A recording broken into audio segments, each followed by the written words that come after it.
Hey, what's going on, everybody? This is Tyrone back with Tech Life. And I wanted to bring you guys to this part of the article. This article comes to you guys from investing.com.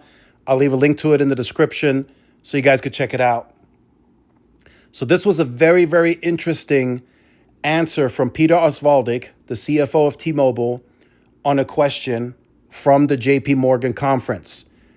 T Mobile's CFO, or any CFO for that matter in the industry, they know where the money is getting spent. So this was his answer to a question. And it's been on a lot of people's minds. They're wondering what's happening. So here it is. So it will definitely have a benefit in certain geographies of the country from a smaller markets and rural area perspective.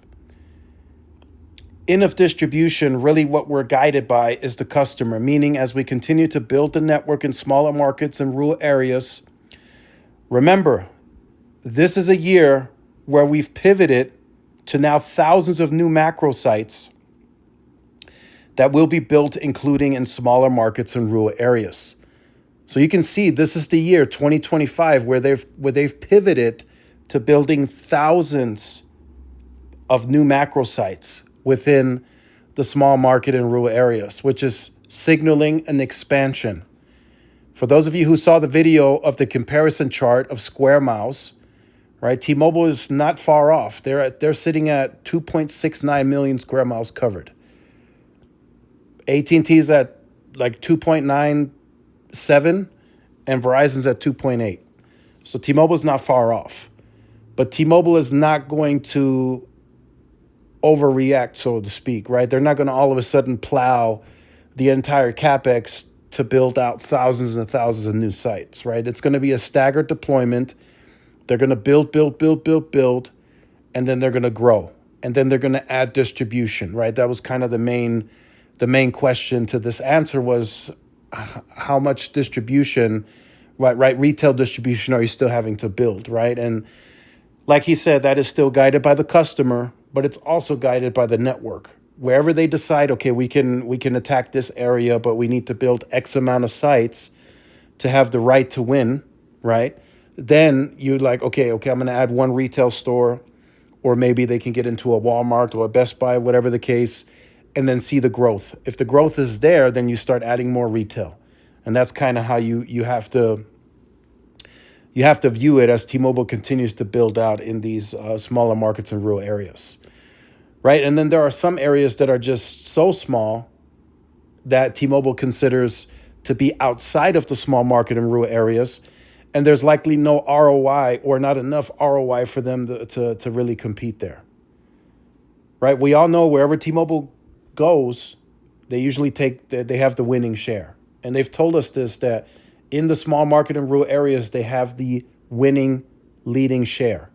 So if they take the same playbook even into the more smaller areas, they would win there too, but very likely not enough ROI there for T-Mobile to compete.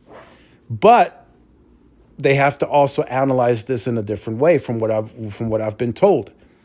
In some cases, and I've said this in many, many other videos, if you have success in a nearby town that is part of the small market and rural areas, and if those customers tend to travel, again, customer-focused driven coverage, if those customers tend to travel to an area that's outside of the small market rural area footprint, T-Mobile will, in many cases, still have to build there to keep churn and keep those customers as long as possible, right? So T-Mobile has to look at all of that. They can't just say, oh, we're not going to build there, and then what if cousin Timmy goes to visit his aunt or grandma in a smaller county and T-Mobile is not there, that customer's going to leave, right? Even though they've spent all this money on acquisition cost growing in that specific town, that is part of it, but now they're traveling outside of that footprint and T-Mobile's non-existent, right? So that's something that T-Mobile will have to analyze as they continue the small market and rural area push. But what we know, per this answer, this year T-Mobile has pivoted to building thousands of new macro sites in small markets and rural areas. So that to me sounds like network expansion, even though in some areas it might be pushing the cell site, and then if as you get further from the cell site, it's considered cell edge.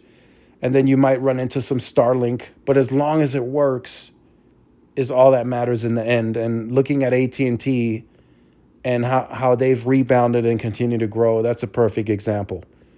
Most people tell me AT&T just works. It's not really a dynamic network. It's not really like super, super dense. But in many cases, it just works. And it does. If you look at their churn, they have the churn, usually the lowest churn every quarter, just about. So it tends to work. So T-Mobile, is looking at that same playbook, right? And with low band, with the amount of low band that they have now, in terms of the concentration of it, right? 20 by 20 in some markets. I'm even hearing 25 by 25. They can blast low band quite a distance and still maintain a solid signal where calls can be made, music can still be streamed. All of that is still possible.